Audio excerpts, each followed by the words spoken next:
ఒక చిన్న గ్రామం చింతలపల్లి. పచ్చని పొలాలు, గాలి తాకిన తాటి చెట్లు, మధ్యలో చిన్న చెరువు, అలా చాలా ప్రశాంతంగా ఉండేది ఆ ఊరు.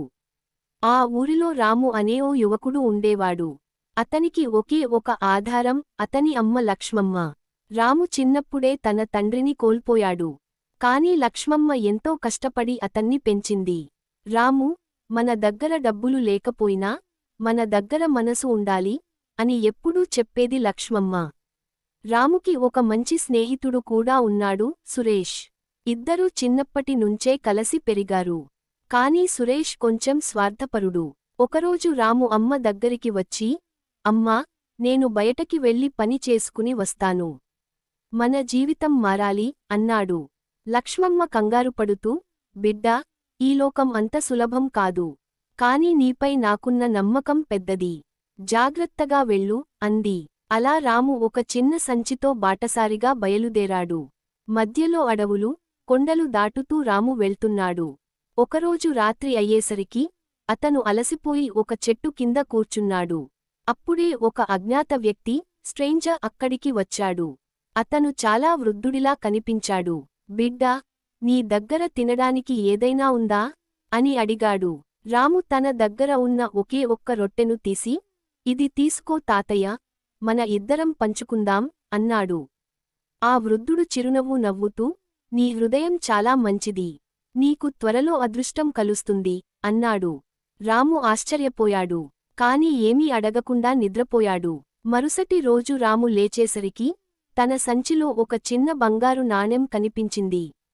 ఇది ఎక్కడి నుంచి వచ్చింది అని ఆశ్చర్యపోయాడు. అతను దాన్ని అమ్మి కొంచెం డబ్బు సంపాదించాడు. ఆ డబ్బుతో చిన్న వ్యాపారం మొదలుపెట్టాడు. కొన్ని రోజుల్లోనే అతని అదృష్టం పెరిగింది. ఏ పని చేసినా విజయం సాధించాడు. కొన్ని నెలల తర్వాత రాము తన గ్రామానికి తిరిగి వచ్చాడు. ఇప్పుడు అతను ధనవంతుడు. లక్ష్మమ్మ ఆనందంతో, నా బిడ్డా, నువ్వు ఎంత గొప్పవాడివయ్యావు అని కన్నీళ్లు పెట్టుకుంది. సురేష్ మాత్రం లోలోపల అసూయతో, ఇతనికి ఇంత అదృష్టం ఎలా వచ్చింది అని ఆలోచించాడు. రహస్యం తెలుసుకోవాలని ప్రయత్నం. సురేష్ రాముని దగ్గరకు వెళ్ళి, రా, నీకు ఈ అదృష్టం ఎలా వచ్చింది అని అడిగాడు. రాము నిజం చెప్పాడు. ఒక వృద్ధుడికి నేను నా ఆహారం పంచుకున్నాను. అతను ఆశీర్వదించాడు. సురేష్ కూడా అదే చేయాలని నిర్ణయించుకున్నాడు. స్వార్థం ఫలితం. సురేష్ కూడా అదే అడవిలోకి వెళ్లాడు. అక్కడ ఒక వృద్ధుడు కనిపించాడు. బాబూ, తినడానికి ఏదైనా ఇవ్వవా అని అడిగాడు. సురేష్ కోపంగా, నా దగ్గర ఉన్నది నాకు సరిపోదు. పో అని అరిచాడు. ఆ వృద్ధుడు ఒక్కసారిగా రూపం మార్చుకుని, నీ స్వార్థం నీకు శిక్షగా మారుతుంది అన్నాడు. అప్పుడే సురేష్ దగ్గర ఉన్న డబ్బంతా మాయం అయింది. ఈ విషయానికి గ్రామంలోకి వచ్చింది.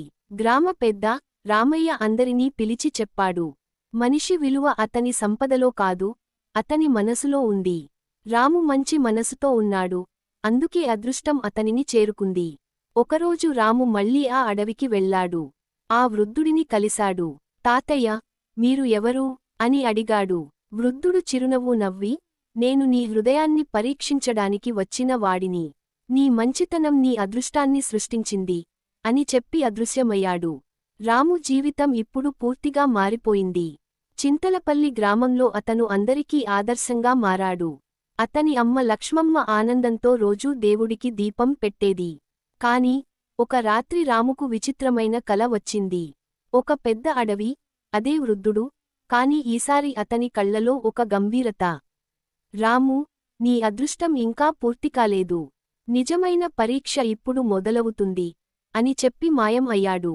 రాము ఒక్కసారిగా లేచాడు. ఇది ఏంటి, ఇంకో పరీక్ష అని ఆలోచించాడు. కొత్త సమస్య గ్రామంలో. మరుసటి రోజు గ్రామంలో ఒక పెద్ద సమస్య వచ్చింది. చెరువు నీరు ఒక్కసారిగా ఎండిపోవడం మొదలైంది. పంటలు వాడిపోతున్నాయి. గ్రామ పెద్ద రామయ్య అందరినీ పిలిచాడు. ఇది సాధారణం కాదు, ఎవరో శాపం వేసినట్టుంది అన్నాడు. అప్పుడు ఒక అజ్ఞాత వ్యక్తి, స్ట్రేంజర్, గ్రామంలోకి వచ్చాడు. అతను చాలా విచిత్రంగా కనిపించాడు. ఈ గ్రామానికి ఒక రహస్య నిధి ఉంది. దాన్ని ఎవరైనా తప్పుడు విధంగా తాకారు. అందుకే ఈ శాపం వచ్చింది అన్నాడు. అందరూ భయపడ్డారు. సురేష్ మళ్ళీ సురేష్ ఈ మాటలు విని భయంతో వణికిపోయాడు. ఎందుకంటే కొన్ని రోజుల క్రితం అతను అడవిలో ఒక పాత పెట్టె కనుగొన్నాడు. అందులో బంగారు వస్తువులు ఉన్నాయి. వాటిని దాచుకున్నాడు. అది నేనేమైనా తప్పు చేశానా అని లోలోపల తలపోశాడు. రాము ముందుకు వచ్చి, ఈ సమస్యను నేను పరిష్కరిస్తాను అన్నాడు. అమ్మ లక్ష్మమ్మ కంగారుపడి, మళ్ళీ ప్రమాదం వద్దురా బిడ్డా అంది. అమ్మా, ఇది నా గ్రామం. నేను బాధ్యత తీసుకోవాలి అన్నాడు రాము. రాము మళ్ళీ ఆ అడవికి వెళ్లాడు. అదే చెట్టు దగ్గరకి వెళ్లి కూర్చున్నాడు. అప్పుడే ఆ వృద్ధుడు మళ్ళీ కనిపించాడు. రాము, ఈసారి నీకు ఒక ఎంపిక ఉంది అన్నాడు. ఏంటి తాతయ్యా అని రాము అడిగాడు. నీ దగ్గర ఉన్న సంపదను వదిలేస్తే గ్రామం కాపాడబడుతుంది. లేకపోతే నీ సంపద అలాగే ఉంటుంది, కానీ గ్రామం నాశనం అవుతుంది. రాము ఒక్కసారిగా షాక్ అయ్యాడు. రాము తన అమ్మను, గ్రామాన్ని గుర్తు చేసుకున్నాడు. నా సంపద కంటే నా ఊరు ముఖ్యం అన్నాడు ధైర్యంగా. అప్పుడు అతను తన దగ్గర ఉన్న బంగారం, డబ్బంతా ఆ వృద్ధుడికి ఇచ్చాడు. అప్పుడే ఆ వృద్ధుడు చిరునవ్వు నవ్వి, ఇదే నిజమైన పరీక్ష. నీలో స్వార్థం లేదు, అందుకే నువ్వు గెలిచావు అన్నాడు. అప్పుడే ఆకాశంలో మేఘాలు కమ్ముకున్నాయి. వర్షం పడింది. చెరువు నీరు మళ్లీ నిండిపోయింది. సురేష్ నిజం బయటపడింది. సురేష్ ఇక తట్టుకోలేక రాముని దగ్గరకు వచ్చి అన్నాడు. రా, ఈ సమస్యకి కారణం నేనే. నేను ఆ నిధిని దాచుకున్నాను. రాము కోపపడకుండా, తప్పు ఒప్పుకోవడం గొప్ప విషయానికి అన్నాడు. గ్రామ పెద్ద రామయ్య అన్నాడు. సురేష్ తప్పు చేశాడు, కాని అతను ఒప్పుకున్నాడు. ఇకముందు మంచిగా ఉండాలి. రాము మళ్ళీ ఆ వృద్ధుడిని చూడాలని అడవికి వెళ్లాడు. ఈసారి ఆ వృద్ధుడు ఒక దేవుడి రూపంలో కనిపించాడు. నేను నీ అదృష్టం కాదు రాము, నీ హృదయం నేనే అని చెప్పి అదృశ్యమయ్యాడు. రాము అర్థం చేసుకున్నాడు. అదృష్టం బయట నుంచి రాదు, మనలోనే ఉంటుంది.